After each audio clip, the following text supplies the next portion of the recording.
সদায় ভকতক ভয় কৰি চলিবা বন্ধু, সমাজক ভয় কৰি চলিবা, ধৰ্মক ভয় কৰি চলিবা।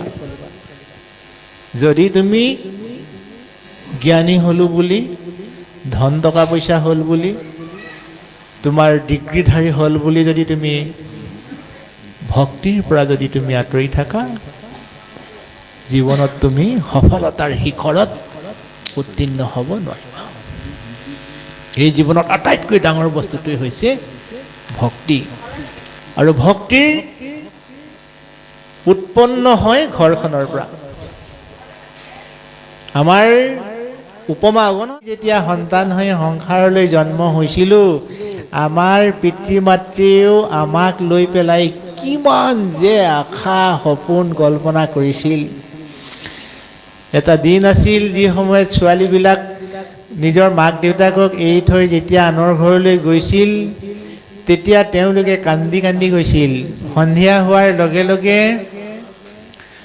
পদূলিৰ মূৰত গৈ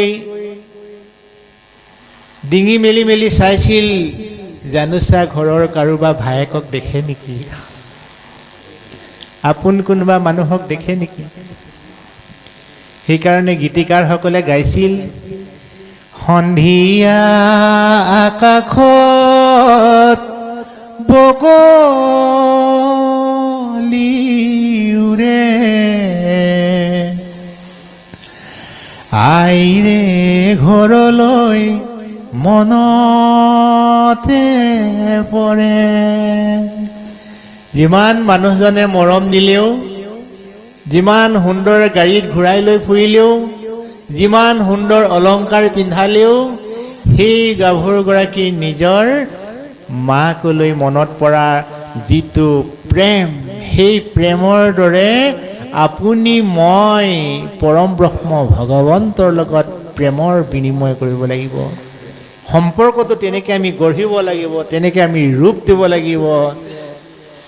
এই ৰূপ দিবলৈ আমি আজিহে ধৰ্মশাস্ত্ৰ পঢ়িছোঁ। আমিতো সৌ তাহানিতে যেতিয়া স্কুলত কিতাপ পঢ়িছিলোঁ, তেতিয়াই আমি কবিতা মাতিছিলোঁ, তোমাৰ মহিমা অসীম অপাৰ, বিশ্বৰ পালক তুমি, অতি কাৰুণিক পৰম দয়ালু, ধৰ্ম বিচাৰৰ স্বামী। তোমাকেই প্ৰণামো কৃপা ভিক্ষা কৰোঁ, পোন বাটে নিবা মোক, যি পোন বাটত চলিছে সদায়, তজু কৃপা পাত্ৰ লোক। কুপথ পথিত যি পথে চলে সি পথে নিনিবা মোক, নাইবা চলিছে যি পথত প্ৰভু, পথভ্ৰষ্ট যত লোক। যে হে দয়াময়, হে ঈশ্বৰ, হে প্ৰভু, যিবিলাক মানুহে জীৱনত পথভ্ৰষ্ট হৈছে, যিবিলাক মানুহে জীৱনত কুপথেৰে গতি কৰিছে, মই তোমাক কাবৌ কৰি সেৱা জনাইছোঁ প্ৰভু, তুমি মোক সেই পথে নিনিবা। আঐ দেহি, ইমান সুন্দৰ আমাৰ জীৱনৰ পাতনি দিনকেইটা মন কৰকচোন।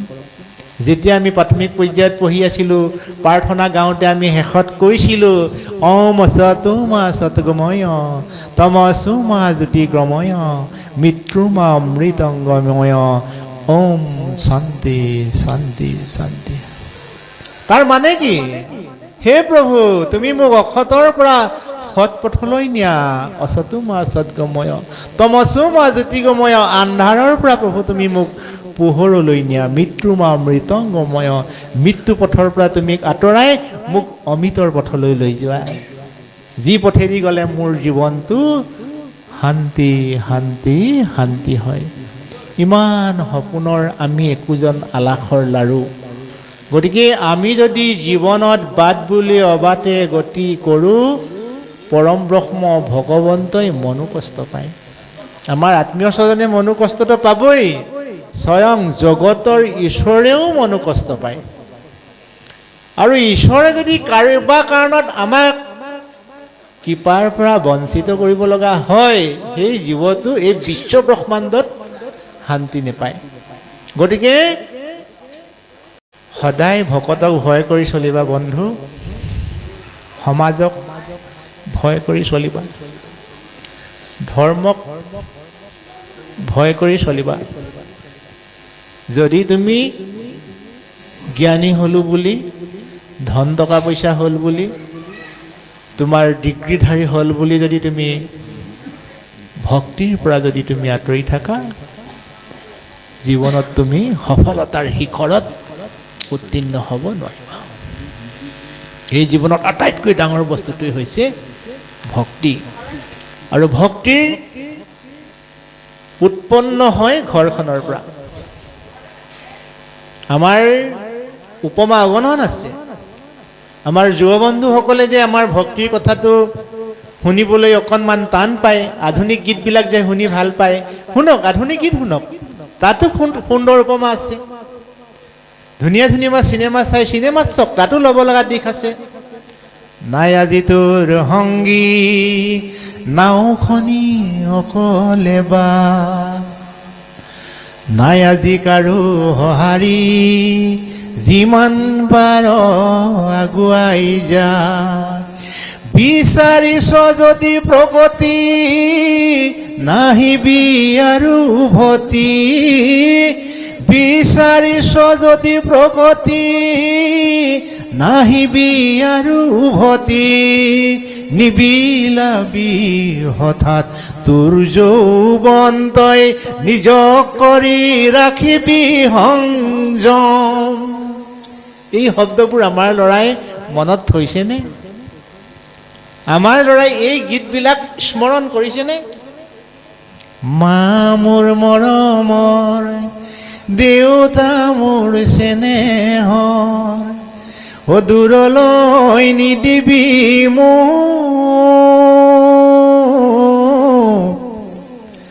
দূৰলৈ নিদিবি মোক।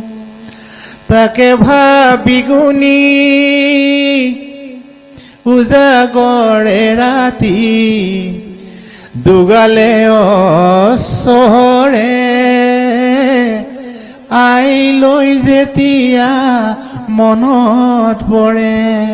আই ঐ দেহি, ইমান সুন্দৰ গীতৰ ঝংকাৰেৰে আমাৰ হৃদয়বিলাক এদিনৰ কাৰণে জোকাৰিলে নহ'ব, গোটেই জীৱনটোৰ কাৰণে জোকাৰিব লাগিব। সেইগৰাকী গাভৰুৱে সেই মাতৃগৰাকীক কেতিয়াও ঠগি থৈ খগেনদা জীৱনদালৈ পলাই যাব নোৱাৰে। অৰ্থাৎ পিতৃ মাতৃ অজ্ঞাতে যি সন্তানে গতি কৰে, সেই সন্তানে বাট বুলি অবাটে গতি কৰে বুলিয়ে আমি ক'ব লাগিব। কাৰণ পিতৃ মাতৃয়ে সদায় হেঁপাহ কৰে, মোৰ ল'ৰাটো ভাত খালে নাই, কাপোৰ পিন্ধিলে নাই, তাৰ মণিবেগত পইচা আছেনে নাই। সাঁচতীয়া পইচাকো দি ল'ৰাৰ কাৰণে